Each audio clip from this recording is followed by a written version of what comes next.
Hello everyone and welcome to the webinar. Can everyone hear me okay? Go ahead and raise your hand if you can hear me, and you will find that feature at the very top of your screen. It looks like a person holding their hand up. Great. We've got everyone, so 5 people have raised their hand. That's excellent. And you've raised your hand because you can hear me. I also, before digging into the webinar, want to introduce myself that I am Erika Nielsen Andrew from Envision Learning Partners, and I'm joined by my colleague Rachel.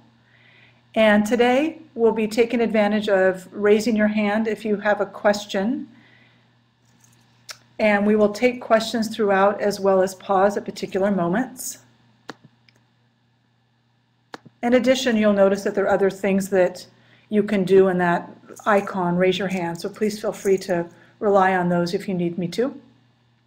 And we'll notice from taking the poll that we've got a mixed group of folks representing K through 12. And I'm sorry to hear that we don't have a lot of Giants fans out there. We're wishing the Giants well anyway. Alrighty, so I'm going to go ahead and get started now. Thank you so much for joining us. And as you can see, a big question that we ask ourselves at Envision Schools and Envision Learning Partners is how we know that our students are ready.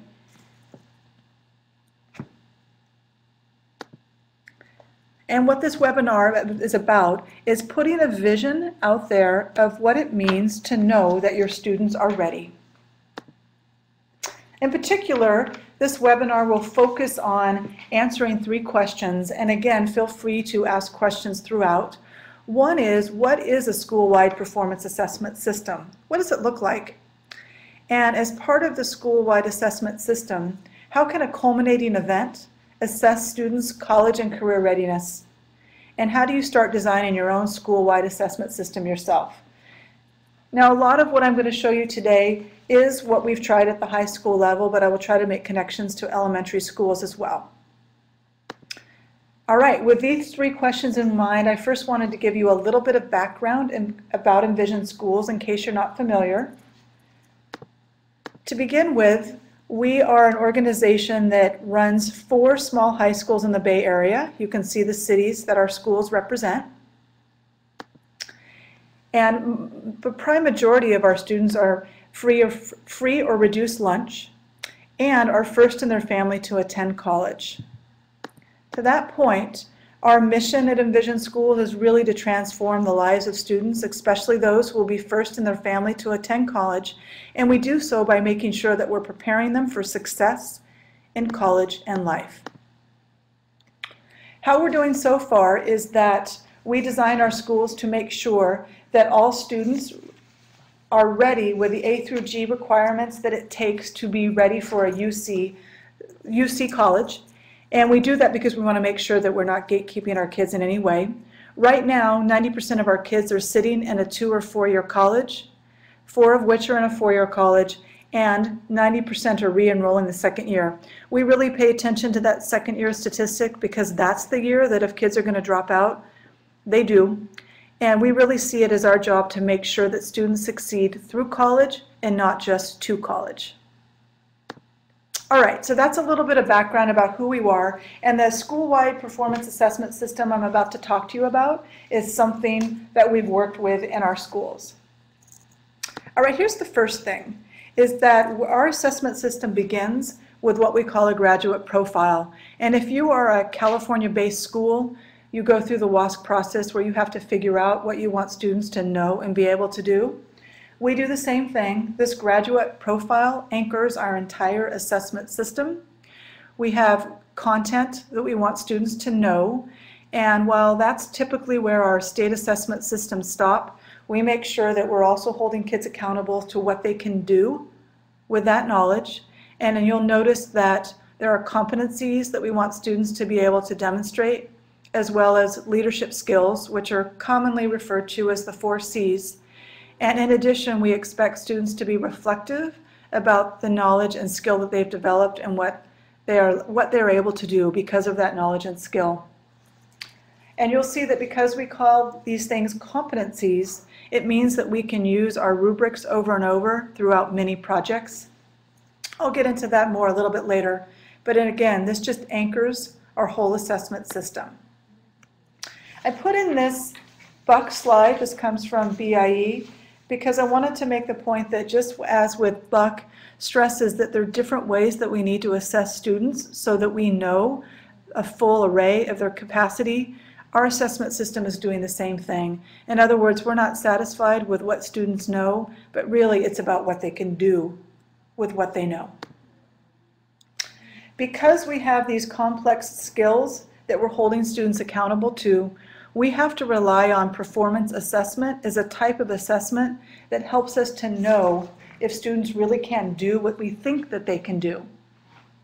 So in other words, when you look at the bottom part of this definition, it says that students demonstrate these complex skills through a performance task, which is a multiple-step assignment that asks students to create a response or product in order to demonstrate and measure complex skills.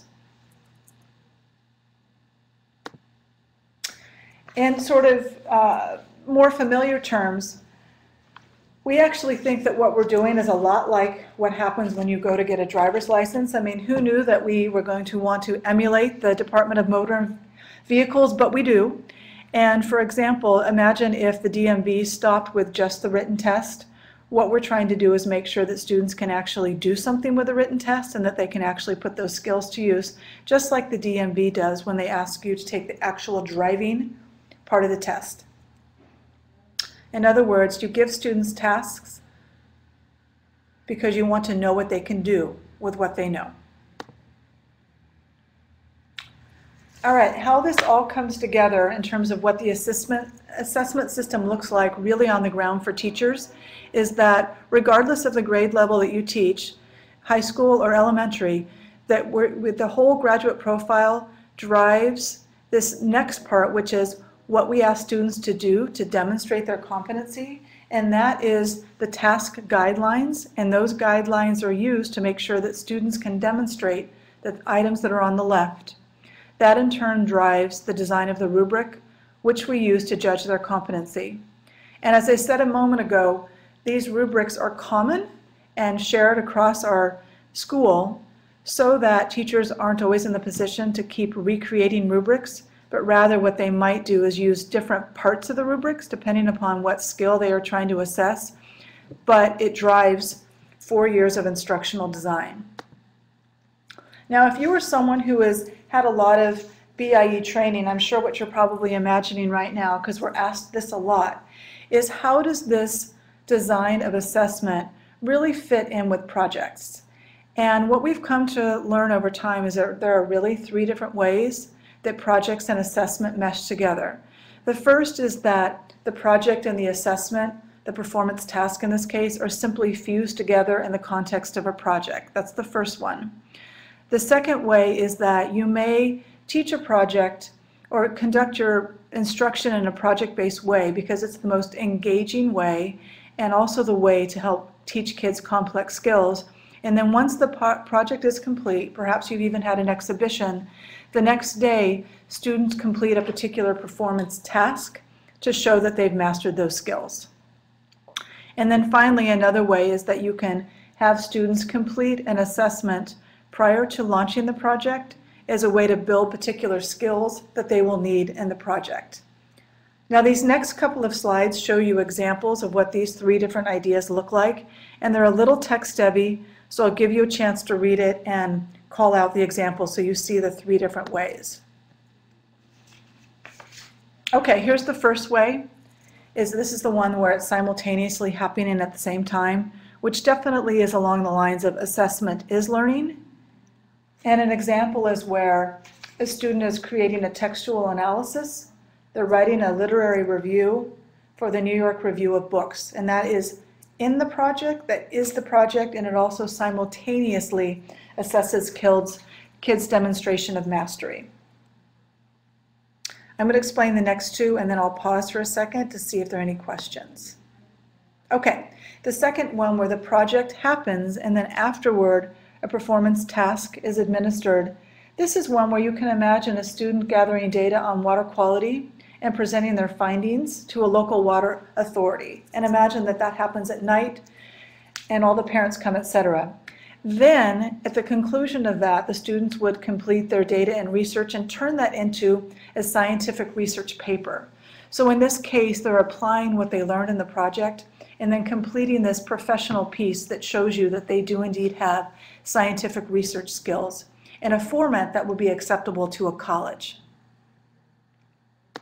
Okay, the last way is when it precedes the project.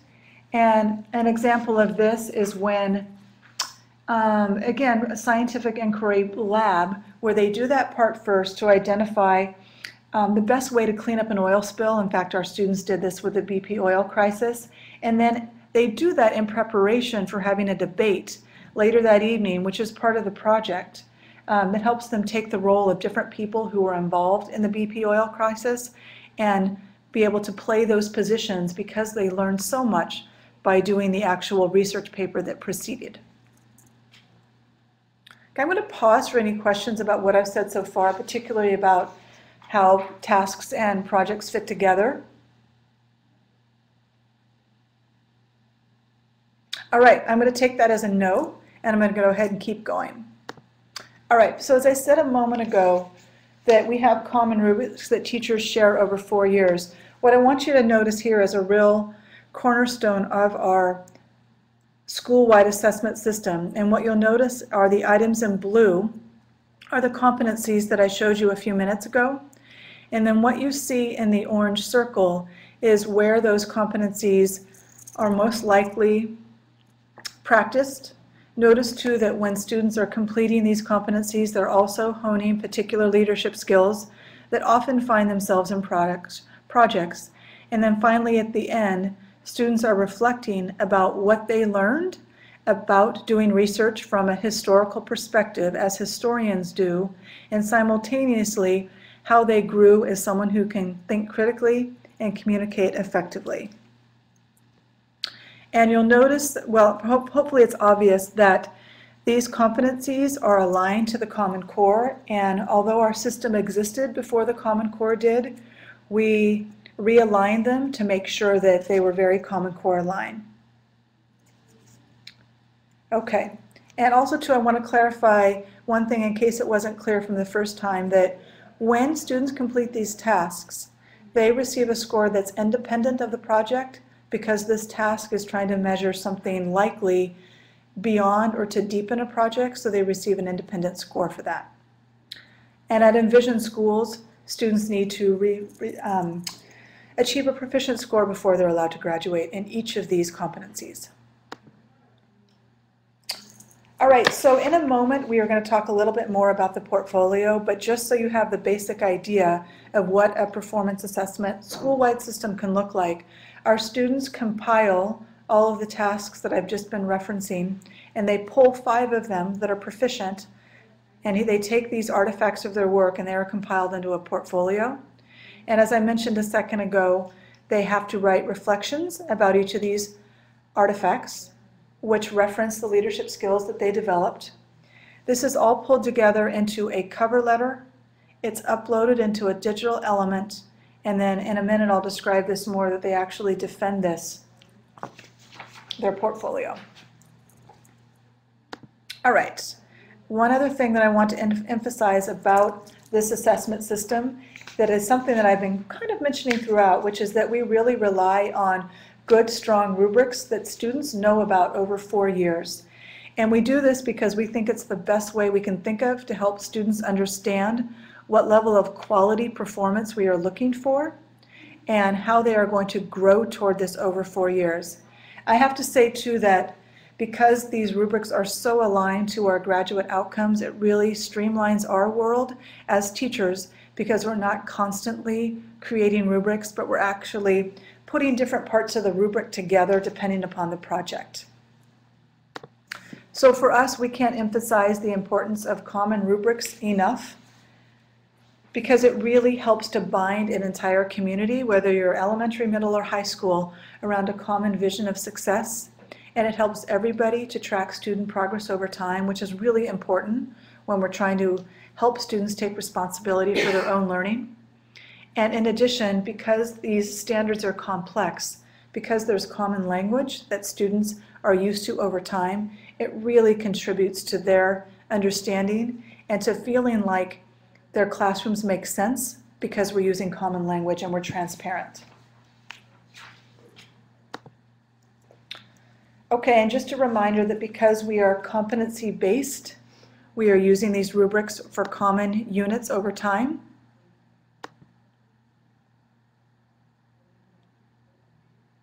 And that we are consistently designing projects to make sure that the items that you see in the do column are woven throughout our projects over time.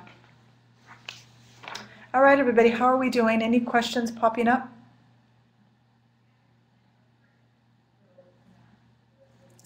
All righty. Then I'm going to go ahead and move on to the second question. Okay, so now that we have the basics about what the assessment system looks like at a school-wide level, what I'm going to drill into is a particular feature of the assessment system, which is about the culminating event that tops off the portfolio system that I just showed you. And we really use it as our way to make sure that our students are ready for college and career. So think about for a moment, why a culminating event? Why would you do it at all? And then once you have an idea of a culminating event in mind, why defense versus a presentation? In other words, in Envision schools, we actually have kids defend, which is different than just presenting. Furthermore, maybe you've got a process like this in your school already. Why calibrate? Like at Envision schools, we make sure that we're calibrated so that we're on the same page when we do the scoring. And then in addition, to think about why all teachers in a school. Certainly at Envision schools, every single teacher is either advising students through the process or sitting on a defense panel. For us, we really see this as a rite of passage, a moment for students to take stock of what they can know and do so that they're more able to apply this to whatever their next endeavor may be. What I'd like to do right now is just show you a short 3.5-minute video clip that helps you to see a little bit about what our culminating event looks like. And before I do, it looks like we've got one question. And this question is asking me to explain the defense process. And I'll go ahead and do that right now before we see the video. In a nutshell, students are compiling artifacts of their work, which are the competencies that were in the blue bubbles a little while before. They are compiling that over 4 years' time. And again, this would work at any grade level. And once they receive a proficient score, it is something that they can put into the portfolio. What happens is that they are collecting this and archiving them digitally as they go over the 4 years. And then at the 10th grade and the 12th grade, we pause and we give students the chance to select which artifacts they are going to defend. And then with their advisor, they go through a process of compiling the cover letter and getting ready to put together their presentation. And in a little bit while after we see this video, I'll show you the agenda for the defense so you can see what students are doing in the defense process. But basically, they are essentially presenting each artifact and the reflection, and the whole thing is anchored by a thesis statement. And I'm going to pause now for just a second because it looks like we've got another question. Okay, and the question is about, could the process that I'm describing right now, the culminating one, which you're going to see high school students in just a second, could it be modified for elementary? And the absolute answer to that question is yes. And you can identify yourself at the end, and I can send you a video of what an elementary defense looks like. And in addition, just so you know too, we've taken our rubrics, and even though they are 9-12 rubrics, we've now altered them at the 5th grade and the 8th grade. We're looking for people to help us to try them out and to see what the lower, like below 5th grade looks like, but we definitely do have those adapted for those grade levels so that folks can use them. And that's something that, again, let yourself know, be known to us so that we can put you in contact with some of these materials. Alrighty, here we go. Take a look at this 3-minute video to give you a picture of what this looks like.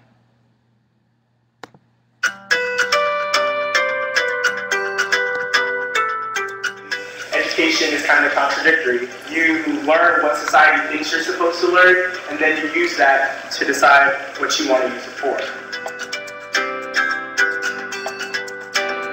Critical thinking and analyzing data go hand in hand. It's important to really see the meaning behind them and ask the questions like, so what, why this matters, and elaborate on it. The violence in juvenile halls is depriving inmates of their 8th Amendment rights because many inmates, juvenile inmates, were getting abused in jail. If you're being tried on a state level, why does the national government need to be involved in this case? And the central question that we were answering through this paper was, what is the American dream and to what extent is it attainable to everyone? And if I didn't have that familiarity with the math, then solving for velocity, acceleration would have been extremely difficult. -16 is the rate at which the projectile is falling back towards the Earth.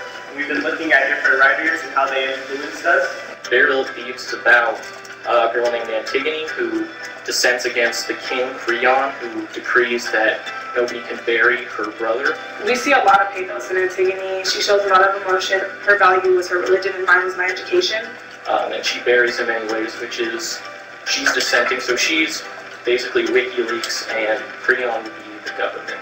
And once I got data for about 5 trials, I then modified and retested the gravity cover. How can you make the jump from a stirring bar versus like an enzyme in your body?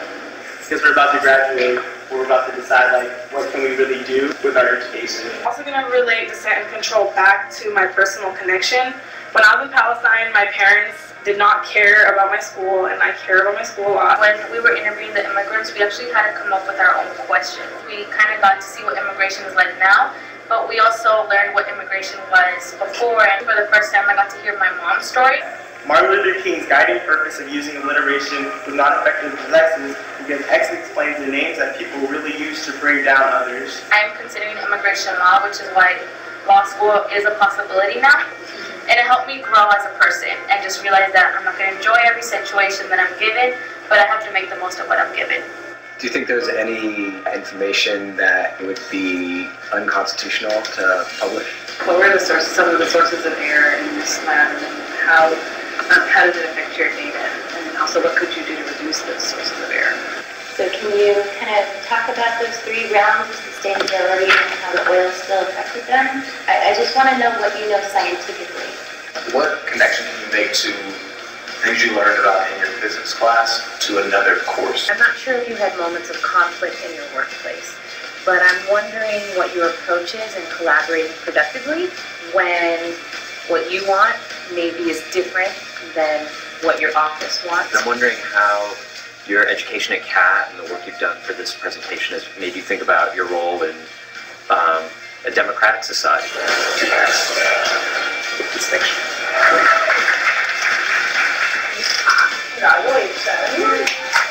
I'm pleased to announce you met all the requirements and have passed your graduation.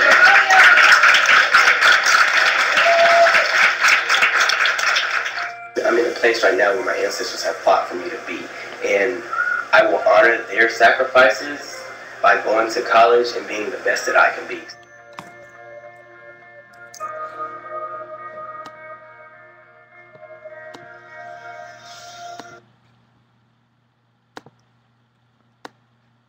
Alrighty, hope that gives you a little bit more of a visual. And are there questions at this point? Okay, there was a question about whether or not our rubrics are available for public downloading. We can certainly give you one for free, just make yourself known, and then we'd love to talk to you about if you'd like to use more rubrics. Okay, now I'm going to delve a little bit more into the culminating defense to make sure that you see all the different features, and then we can talk about how you might do this yourself. So this is our third question. All right, so just a reminder that because we're going after these complex skills and competencies, we're building the portfolio around that. And those were the things that I showed you before. All right, the next thing I want to talk to you about in terms of a feature, and this is definitely something that I recommend you all think about if you want to do this too, is to think about what is at the core of your assessment design. What are you really trying to do with your assessment system? For us in particular, what we're trying to do is make sure that we've built it around competency as opposed to quantity of information.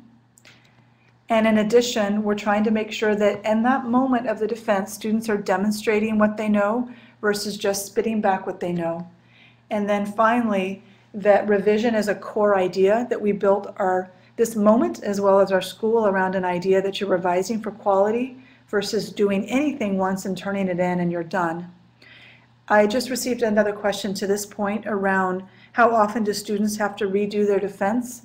And I would say that 25% have to do it a second time. Some have to do it more than that.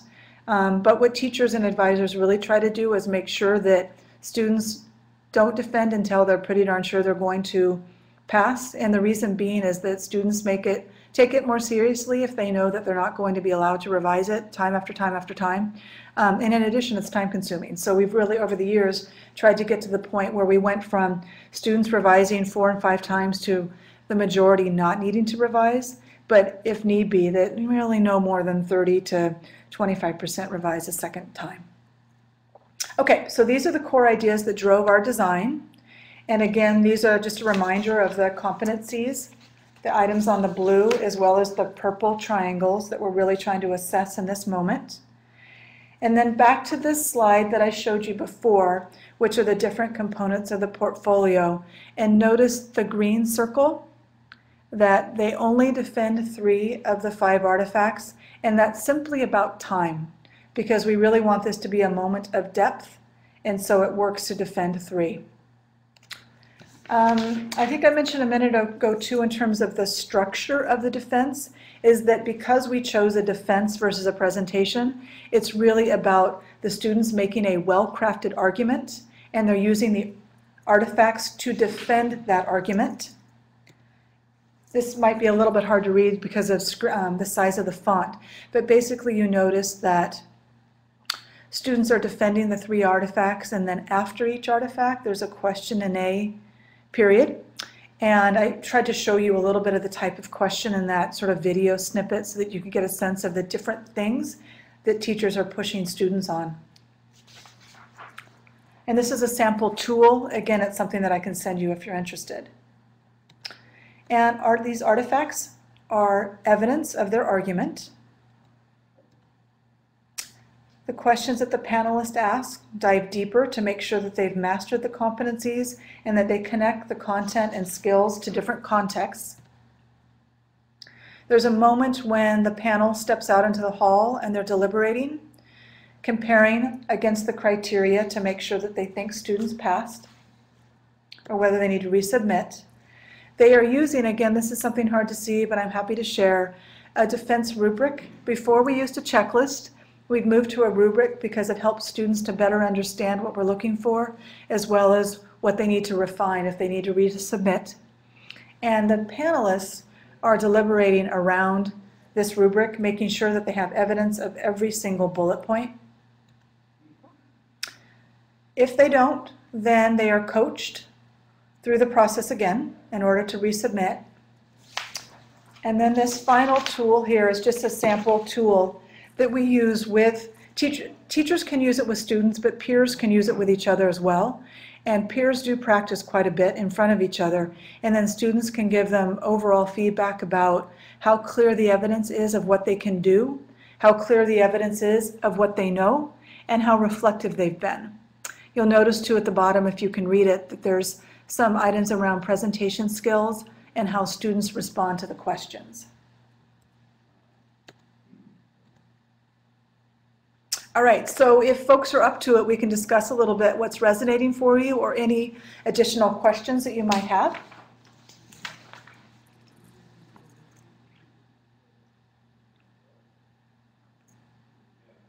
Okay.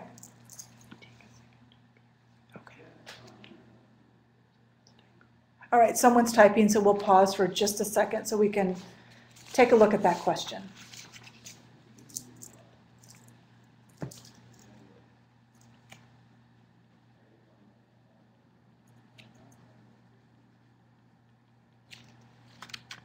Okay, there's a question about how much time is devoted to this. And I'm assuming the question is primarily about the defense process.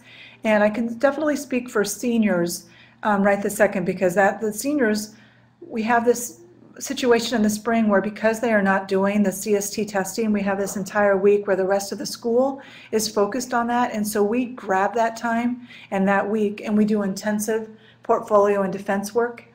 So I would say that in terms of so that's one answer to the question about time. The other answer is, because students are working on this for 4 years, essentially what is happening in the spring at the 10th and 12th grade, and again, you could do this in the 5th grade, is that in their advisory period, students are pulling this all together. So it does take a fair amount of time, but we are lucky because if you have a homeroom and it's long enough, you can do it in that period as well. But it is a thread throughout 4 years' time, and it's a thread in every single class in their senior year. So it's not as much time as you might imagine. I'm going to go ahead and move on to the next question, which is around if the students draw from, okay, do the students draw only from project work for evidence or other work too? Okay, good question. So at Envision schools, we are not always in project mode. We do have some units that would not necessarily qualify as projects. And so the main thing to think about here is that students are drawing from work that a teacher has said this counts as evidence of that competency. So in other words, I want to make sure folks understand that they can't pull anything, but they have to pull from pieces of work that the teacher and the student both know are completely aligned to our graduation outcomes. Because otherwise, because again, ours is about defending proficiency of these competencies.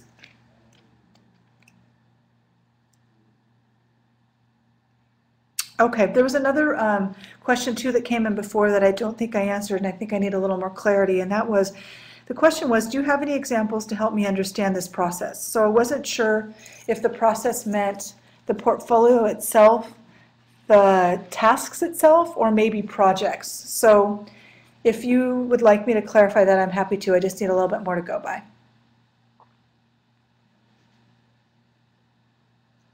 Okay. Okay. So someone's typing right now, so I will go ahead and move on to this very last part. It's quite small, to make sure we have time for questions at the end. So this last feature of the webinar is about how do you start designing a school-wide assessment system on your own. And again, this is something that I can send you, this particular slide, but basically what we're suggesting here is that you consider the answer to 6 questions. And if you can see this, you'll notice that some of these visuals within these 6 questions look really familiar because I've showed them to you. But basically, what we're suggesting is think about where you are in question number 1 with your outcomes for students. And if you don't yet have school-wide outcomes for students, find a way, whether it's the WASC process or some other way, to make them school-wide, because that will drive your assessment design. Question 2 is thinking about what's the core of your design, like what are you really trying to do with this assessment system?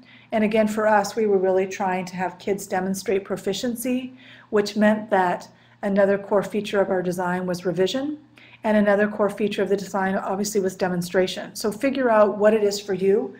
Because of these core ideas for us, it meant defense, which is the capstone part of our assessment system.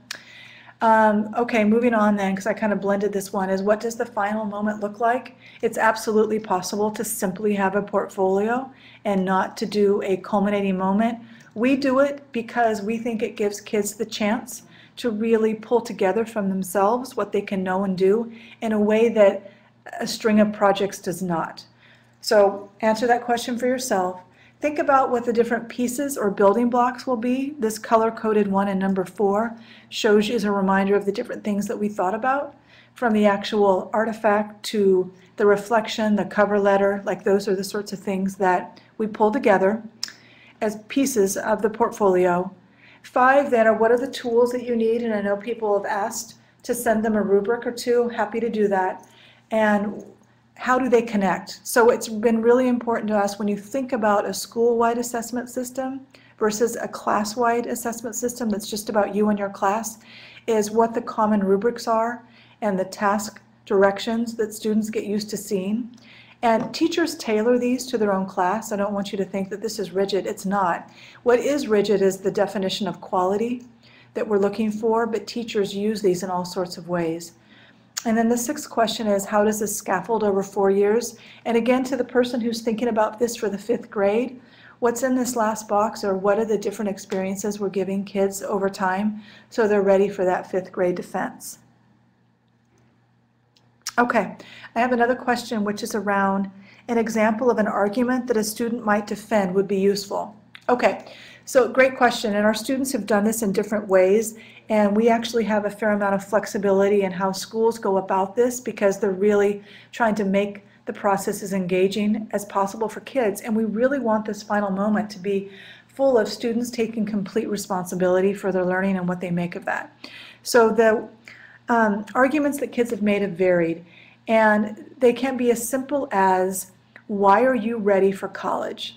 And they use the artifacts to really defend that argument. And that's a very simple one, but really what's going on in their actual defense is them proving through the different pieces of work what knowledge and skills they have that make them college ready. So that's a total simple one.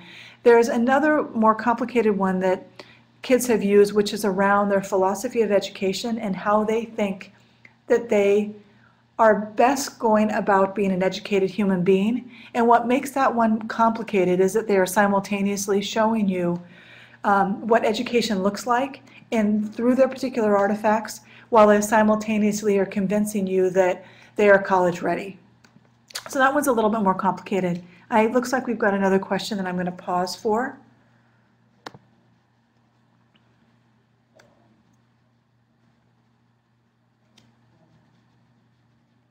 Just 1 second, please.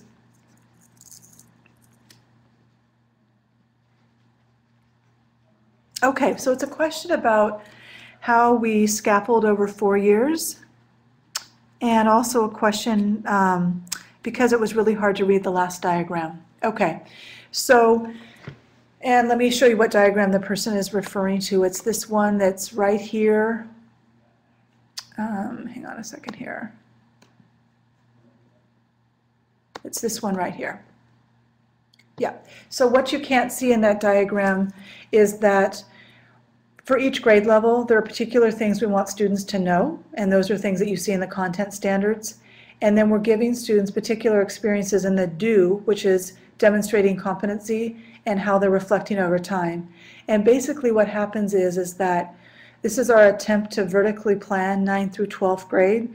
And what that means concretely is that in an inquiry task, students will first learn about that task in the 9th grade, and that's a competency we want them to be able to demonstrate. And in the 9th grade, they get some 9th grade level practice at completing an inquiry task. And they may not do all aspects of the inquiry task yet because they're just learning how to do it. By the 10th grade, they need to be able to demonstrate their proficiency at a 10th grade level of that inquiry task. And so we're making sure that in the projects and units building up to the 10th grade defense, that students have many opportunities to practice that either within a project, during, or after. The same thing happens over the 11th and 12th grade year. And basically what I'm really saying is that when you look at the rubric, you are making sure that those skills are taught and assessed over 4 years' time. And I think that that's what's different about that from thinking about single class assessment is really that it means that a department is owning those skills over 4 years' time. And again, I don't think that that's particularly unique. I mean, that's what our state standards are about. What's different is that we're making sure that we are assessing students' progress toward those over 4 years' time.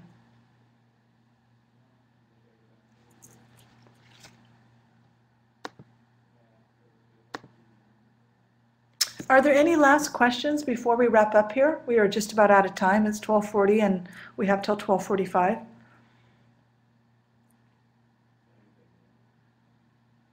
Okay, then I would, if there are not any final questions, I really want to thank you for participating in this webinar.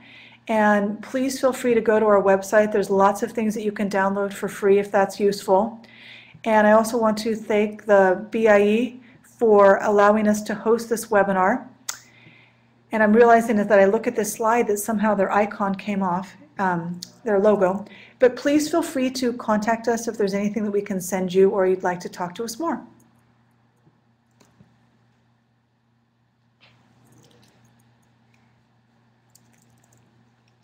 Thank you and have a good day. And I know that most of you are not rooting for the Giants, but I am, so go Giants.